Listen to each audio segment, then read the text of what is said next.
A situation where the expenditure of the government exceeds its revenue is known as అన్నాడు.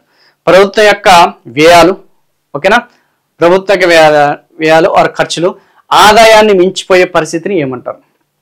Please try to answer it అమ్మా. So situation where, ఇది కొంచెం వ్యయాలు ఆదాయాలకి సంబంధించిందమ్మా. ఇది public ఫైనాన్స్లో మళ్ళీ డిస్కస్ చేస్తాను, కానీ బేసిక్ ఫండమెంటల్ క్వశ్చన్ కదా, ఇది ఖచ్చితంగా ఈజీగా ఆన్సర్ చేయొచ్చు. ప్రభుత్వ యొక్క వ్యయాలు ఖర్చులు ఆదాయాన్ని మించిపోయే పరిస్థితి ఏమంటారు? ఆబ్వియస్లీ మనం ఏమంటామా, లోటు విధానం అని చెప్పేసి అంటాం. లోటు విధానం, ఓకేనా, డెఫిసిట్ అని చెప్పేసి అంటాం. ఫర్ ఎగ్జాంపుల్ ప్రభుత్వానికి సంబంధించిన, ప్రభుత్వం అంటే ఇక్కడ ఏమంటాము, పబ్లిక్ అంటాం. ఇక్కడ వాడు ఏమడిగాడు, పబ్లిక్ ఎక్స్పెండిచర్ అనేది, ఇక్కడ వాడు క్వశ్చన్ ఏమడిగాడు, పబ్లిక్ ఎక్స్పెండిచర్ అనేది ఏదైతుందో, ప్రభుత్వ వ్యయం అనేది ఏదైతుందో, ప్రభుత్వం యొక్క ఖర్చు, ప్రభుత్వ వ్యయం అనేది ఏదైతుందో ఎక్కువగా ఉంటే, పబ్లిక్ ఎక్స్పెండిచర్ అనేది ఎక్కువగా ఉంటే, ఇది పబ్లిక్ కి సంబంధించిన రెవెన్యూస్ కంటే, ప్రభుత్వానికి సంబంధించిన వ్యయం కంటే, సో ఇలాంటి సిచ్యువేషన్, ఇలాంటి పరిస్థితిని ఏమంటారు?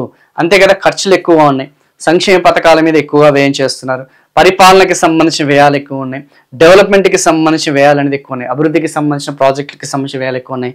కానీ ప్రభుత్వం వచ్చేసి ట్యాక్సెస్ కలెక్షన్ అనేది తక్కువ ఉంది, ప్రభుత్వానికి సంబంధించిన ఆ యొక్క పన్ను వసూలు అనేది తక్కువగా ఉంది, రాబడి అనేది తక్కువగా ఉంది, ఓకేనా. సో ఇలా చూస్తే దీన్ని ఏమంటాం, లోటు అంటామా, మిగులు అంటామా? లోటు విధానం అని చెప్పేసి అంటాం. సో 1947 నుంచి, మళ్ళీ రిపీట్ చేస్తున్నాను, 1947 నుంచి ప్రజెంట్ 2025 వరకు చూసుకుంటే మన భారతదేశ ప్రభుత్వం వచ్చేసి లోటు విధానం అనేది ఏదైతుందో, లోటు బడ్జెట్ విధానం అనేది ఏదైతుందో దాన్ని అడాప్ట్ చేసుకున్నాం అన్న సంగతి గుర్తుపెట్టుకోండి. సో April 1 నుంచి March 31 వరకు ఉన్న ఫైనాన్షియల్ ఇయర్లో we have adopted లోటు. సో ప్రభుత్వం వచ్చేసి ఖర్చులు ఎక్కువగా ఉన్నాయి, రాబడి ఆదాయాలు తక్కువ ఉన్నాయి. ఎందుకు సార్ అంటే మనది డెవలపింగ్ నేషన్ కాబట్టి, పూర్ నేషన్ కాబట్టి, సో పేదరికం అనేది ఎక్కువగా అధిక స్థాయిలో ఉంది కాబట్టి, అన్ఎంప్లాయ్మెంట్ ఎక్కువ ఉంది కాబట్టి, అగ్రేరియన్ ఎకానమీ సిస్టమ్ కాబట్టి ప్రజల యొక్క ఆదాయం అనేది పరిమిత స్థాయిలో ఉంటుంది, లిమిటెడ్గా ఉంటుంది. సో డెవలప్మెంట్ లాంగ్ టర్మ్లో జరగాలి కాబట్టి, దీర్ఘకాలికంగా అభివృద్ధి జరగాలి కాబట్టి అప్పులు తీసుకొచ్చి మన వాళ్ళు ఆ యొక్క ఖర్చు చేస్తున్నారు, డెవలప్మెంట్ మీద ఖర్చు చేస్తున్నారు, ప్రజల యొక్క సంక్షేమం మీద వ్యయం చేస్తున్నారు అనే సంగతి గుర్తుపెట్టుకోండి, ఓకేనా. సో ఎప్పుడైతే మనం డెవలప్డ్ ఎకానమీ, ఆల్రెడీ మనం చెప్పుకున్నాం కదా, 2047లో భారతదేశం వచ్చేసి డెవలప్డ్ ఎకానమీగా అవతరించాలి. స్వాతంత్రం వచ్చిన 100 సంవత్సరాల్లో మనము డెవలప్డ్ ఎకానమీగా మనము సస్టైన్ అవ్వాలనేదే మన యొక్క లక్ష్యంగా మనం ముందుకెళ్తున్నాం. సో ఇక్కడతోనే ఈ యొక్క సెషన్ క్లోజ్ అనే ఈ క్వశ్చన్ అనేది చేశానమ్మా. Next one, an economy in which both private and government are involved is known as. I think just now ఈ యొక్క సెషన్ అనేది, ఆ బిట్ అనేది మనం డిస్కస్ చేసుకోవడం జరిగింది. I think it's a very easy one, please try to answer it. So amalgam, amalgam అనేది మనకి ఎక్కడ వస్తుందమ్మా? అమల్గమ్ అనేది మనకి బయాలజీలో వస్తుంది కదా, ఐ థింక్ ఫిజిక్స్, బయాలజీ, అమల్గమేషన్ అని చెప్పేసి అంటాం. మిల్క్ అనేది అమల్గమేట్ అని చెప్పేసి అంటాం. మిశ్రమ, మిక్స్డ్, ప్యారలల్, సమాంతర, బ్లెండెడ్. సో మనకి ఆల్కహాల్స్ అనేది ఏదైతే వాటిని బ్లెండ్ చేయడం జరుగుతుంది. So obviously the right answer వచ్చేసిందమ్మా మిక్స్డ్ ఎకానమీ. సో ఇప్పుడేమని చెప్పుకున్నా, మిశ్రమ ఆర్థిక వ్యవస్థ. ఆ మిశ్రమ ఆర్థిక వ్యవస్థ అనేది మనం ఎప్పుడు డెసిషన్ తీసుకున్నాం? 1948. సో 1948లో మనం మిశ్రమ ఆర్థిక వ్యవస్థ అనేది అడాప్ట్ చేసుకున్నాం, నెంబర్ 1. రెండోది వచ్చేసి మనం 5-year ప్లాన్ అనేది కూడా మనం అడాప్ట్ చేసుకున్నాం. 5-year ప్లాన్, 5-year ప్లాన్స్ కదా, ఎస్, పంచవర్ష ప్రణాళికలు, ఓకేనా. మన 3-year ప్లానా, 5-year ప్లానా, లేకపోతే 7-year ప్లాన్ అని అడుగుతాడు ఖచ్చితంగా ప్లానింగ్ ఇన్ ఇండియాలో. మనది వచ్చేసి 5-year ప్లాన్. చాలా సందర్భాల్లో రిపీటెడ్ క్వశ్చన్ ఇది. సో 1948లో మనం తీసుకున్న మేజర్ డెసిషన్స్ 3 ఉన్నాయి. ఇంకోటి వచ్చేసి IPR, ఇండస్ట్రియల్ పాలసీ రెజల్యూషన్ 1 అనేది కూడా మనం ఒకటి అడాప్ట్ చేసుకున్నాం. రాబోయే ఏదైతే మనం చెప్పుకున్న సెషన్స్లో దీని గురించి కూడా క్లియర్గా ఎక్స్ప్లెయిన్ చేస్తాను, కంగారం లేదు. కాకపోతే ఇది కొంచెం మైండ్లో పెట్టుకోండి. 1948లో 3 మేజర్ డెసిషన్స్ అనేది తీసుకున్నాం. ఒకటి మిక్స్డ్ ఎకానమీ, రెండోది వచ్చేసి 5-year ప్లాన్, పంచవర్ష ప్రణాళికను మనం ఆరంభించాము. సో IPR అనేది ఏదైతుందో, ఓకేనా, ఇండస్ట్రియల్ పాలసీ రెజల్యూషన్. మొట్టమొదటి పారిశ్రామిక విధానం అనేది 1948. నూతన పారిశ్రామిక విధానం ఇప్పుడు న్యూ ఇండస్ట్రియల్ పాలసీ అనేది ఇప్పుడు 1991. సో పారిశ్రామిక విధానాల్లో ఈ మళ్ళీ మనకి రిపీట్ అవుతుంటాయి, అక్కడ మనం కొంచెం డీటెయిల్గా డిస్కస్ చేద్దాం. Based on economic activities, how many sectors are there in Indian economy? Yes, coming back to the మళ్ళీ బేసిక్స్, ఫండమెంటల్స్. మన యొక్క భారత ఆర్థిక వ్యవస్థకి సంబంధించిన కార్యకలాపాల ఆధారంగా, ఎకనామిక్ యాక్టివిటీస్ ఆధారంగా ఎన్ని రంగాలు అనేది కలిగి ఉన్నాయి? 4, 3, 2, 5. Please try to answer it. Answer చేయడానికి ప్రయత్నించండి. ఎస్, ద రైట్ ఆన్సర్ వచ్చేసి మనకి 3 ప్రధానమైన రంగాలు. మన జాతీయ ఆదాయం అనేది 3 ప్రధాన రంగాలు అనేది ఏదైతుందో దాని ఆధారంగా మనం వాటిని అంచనా వేయడం జరుగుతుంది. 1 ఈజ్ ఆల్రెడీ మీ అందరికీ తెలిసిందే ప్రైమరీ సెక్టార్ అని చెప్పేసి అంటాం, షార్ట్ కట్లో రాస్తున్నామా. దీన్నే మనము ప్రాథమిక రంగం అని చెప్పేసి అంటాం. ఆల్రెడీ ఇంతకుముందు మీకు చాలా క్లియర్గా ఎక్స్ప్లెయిన్ చేశాను వాట్ ఈస్ ప్రైమరీ సెక్టార్ అనేది. రెండవది వచ్చేసి సెకండరీ సెక్టార్ అని చెప్పేసి అంటాం. దీన్నే మనము ద్వితీయ రంగం అని చెప్పేసి అంటాం. ఏం రంగము? ద్వితీయ రంగం అని చెప్పేసి అంటాం.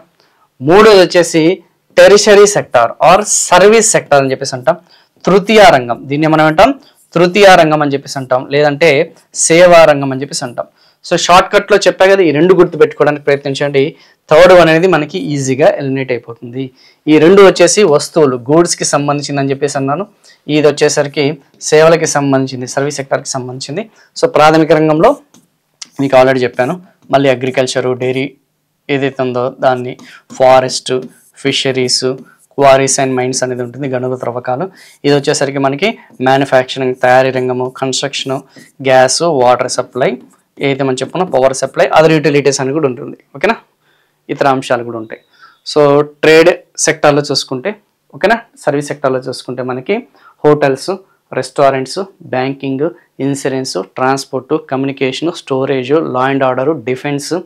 ఓకే, సో ఇవన్నీ రియల్ ఎస్టేట్, వ్యాపారాలు, ఇవన్నీ కూడా సేవా రంగానికి సంబంధించింది. ఐ థింక్ మీకు కొంచెం ఐడియా ఉండే ఉంటుంది కదా. సో వాట్ ఈస్ సేవా రంగం? Education, health, ITES, everything is related to this service sector. So which of the following is a tertiary sector? It's a very simple question, try to answer it. So farming వచ్చేసి primary sector, ఇప్పుడే చెప్పాను. Manufacturing వచ్చేసి secondary sector, dairy farming వచ్చేసి primary sector, trade అనేది ఏదైతే ఉందో అది దాని రిలేటెడ్. ఇవన్నీ కూడా ప్రీవియస్ బిట్స్ అమ్మా. సో ప్రీవియస్ బిట్సే మీకు ఎక్స్ప్లెయిన్ చేసుకుంటూ పోతున్నాను. Globalization does not provide us with అన్నాడు. నెక్స్ట్ క్వశ్చన్, గ్లోబలైజేషన్ అనేది మనకి ఏది అందించదు? ఎకనమిక్ ఈక్వాలిటీయా, ఇంటిగ్రేషన్ ఆఫ్ మార్కెట్సా, చాయిస్ ఆఫ్ కమోడిటీసా, ఇంటర్ కరెక్ట్నెస్ ఆఫ్ కంట్రీస్, దేశాల పరస్పర అనుసంధానమా? సో మార్కెట్ ఏకీకరణ అనేది ప్రొవైడ్ చేస్తుంది. చాయిస్ ఆఫ్ కమోడిటీస్ ప్రొవైడ్ చేస్తుంది. ఇంటర్ కనెక్టెడ్నెస్ ఆఫ్ కంట్రీస్ చెప్పే కదా. సో దేశాల మధ్య పరస్పర అనుసంధానం అనేది చేస్తుంది. కానీ ప్రొవైడ్ చేయనది ఏంటంటే ఎకనమిక్ ఈక్వాలిటీ. ఎకనమిక్ ఈక్వాలిటీ అనేది, ఆర్థిక సమానత్వం అనేది మనకి అందించదు. ఎందుకు సార్ మనకి ఆర్థిక సమానత్వం అనేది అందించదు అని ఒక చిన్న డౌట్ అనేది, ఆ బెనిఫిట్ ఆఫ్ డౌట్ అనేది మనకు వస్తుంది. ఎందుకంటే ఇక్కడ డెవలప్డ్ కంట్రీస్ ఉన్నాయి. డెవలప్డ్ కంట్రీస్ అనేది ఏదైతుందో అభివృద్ధి చెందిన దేశాలు, ఆ యొక్క అభివృద్ధికి సంబంధించిన ఆ యొక్క చెందిన దేశాలు అనేది ఉన్నాయన్న సంగతి గుర్తుపెట్టుకోండి. రెండోది వచ్చేసి ఆ ట్రేడ్, వ్యాపారం అనేది ఏదైతుందో ఆ యొక్క వ్యాపారం అనేది డెవలపింగ్ నేషన్స్తోని, ఏ నేషన్స్తోని? డెవలపింగ్ నేషన్స్తోని జరుగుతుంది. అభివృద్ధి చెందుతున్న దేశాలతోని, ఏ దేశాలతోని? అభివృద్ధికి సంబంధించిన ఆ యొక్క చెందుతున్న దేశాలు ఏదైతే ఉన్నాయో ఆ యొక్క అభివృద్ధికి సంబంధించిన ఆ యొక్క చెందుతున్న దేశాలకి జరుగుతుందని అనుకుందాం. Let us assume. సో అభివృద్ధి చెందిన దేశాలు, అభివృద్ధి చెందుతున్న దేశాల మధ్య ఆ యొక్క ట్రేడ్, వాణిజ్యం అనేది జరుగుతుంది. ఇద్దరి మధ్య ఆ యొక్క వాణిజ్య ఒప్పందం అనేది ఉంది. అయితే డెవలప్డ్ కంట్రీస్ అనేది ఎక్కువగా ప్రొడ్యూస్ చేసేదేవి? ఆబ్వియస్లీ హై వాల్యూ గుడ్స్ అనేది ప్రొడ్యూస్ చేస్తుంటారు. లైక్ క్యాపిటల్ గుడ్స్, మూలధన వస్తువులు అనేది ఏదైతుందో, క్యాపిటల్ గుడ్స్ అనేది ఏదైతుందో, సో మూలధన వస్తువులు ఏదైతుందో like machinery, equipment, technology related ఏదైతుందో, సో అడ్వాన్స్డ్ గుడ్స్ ఏదైతే అవి ప్రొడ్యూస్ చేస్తుంది. అయితే డెవలపింగ్ కంట్రీస్ అనేది ఏ ప్రొడ్యూస్ చేస్తుంది? మ్యాక్సిమం వీళ్ళు ఎక్కువగా చూసుకుంటే అగ్రికల్చర్, తెలుసు కదా.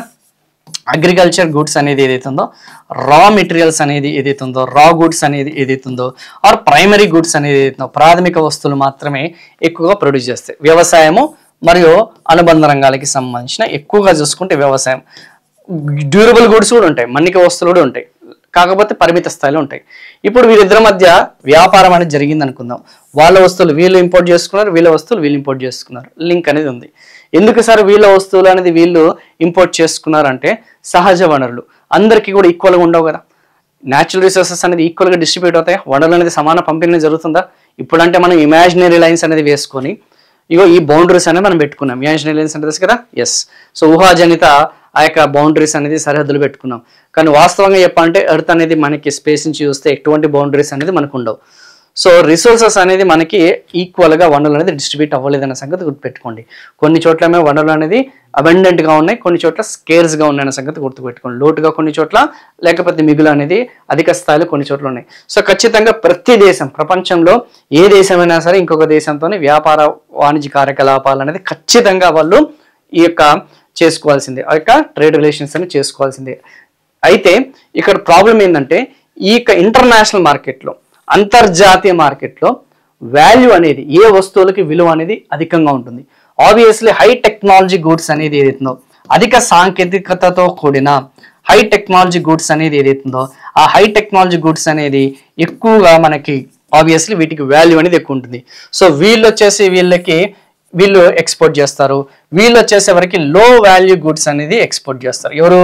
వీళ్ళు వచ్చేసి వీళ్ళకి లో వాల్యూ గుడ్స్, అల్ప విలువ కల వస్తువులు అనేది వీళ్ళకి వస్తువులు ఇంపోర్ట్ చేస్తారు. సో ట్రేడ్ ఏదైతే మనకి ఫేవర్ అనేది ఏదైతే వ్యాపార అనుకూలత అంటాం, ఎవరు జరుగుతుంది? Developed countries like USA, UK, European countries, Australia, okay, so Canada, Japan, south Korea. So వీళ్ళకి ఎక్కువగా ట్రేడ్ ఫేవర్ అనేది ఉంటుందన్న సంగతి గుర్తుపెట్టుకోండి. మరి ట్రేడ్ అన్ఫేవరబుల్గా, వ్యాపార ప్రతికూలత అనేది ఎవరికి ఉంటుందంటే ఆఫ్రికా లాంటి దేశాలకి, ఆసియా లాంటి దేశాలకి వ్యాపార ప్రతికూలత ఉంటుంది. మరి వీళ్ళకేమో అనుకూలంగా ఉంది, వీళ్ళకేమో ప్రతికూలంగా ఉంది. ఈక్వాలిటీ అనేది ఉంటుందా? సమానత్వం. ఇవి అప్పుడు అదంతా ఎందుకు చెప్తున్నారు సార్ అంటే సమానత్వం అనేది ఉండదు. ఓకేనా? కొందరికి మాత్రమే వాణిజ్యం అనేది, వ్యాపారం అనేది అనుకూలత ఉంటుంది, ఇంకొందరికి ప్రతికూలత అనేది ఉంటుంది. సో ఇది గ్లోబలైజేషన్ యొక్క ప్రభావం. ఓకేనా? సో ఎకనామిక్ ఈక్వాలిటీ అనేది ఉండదు.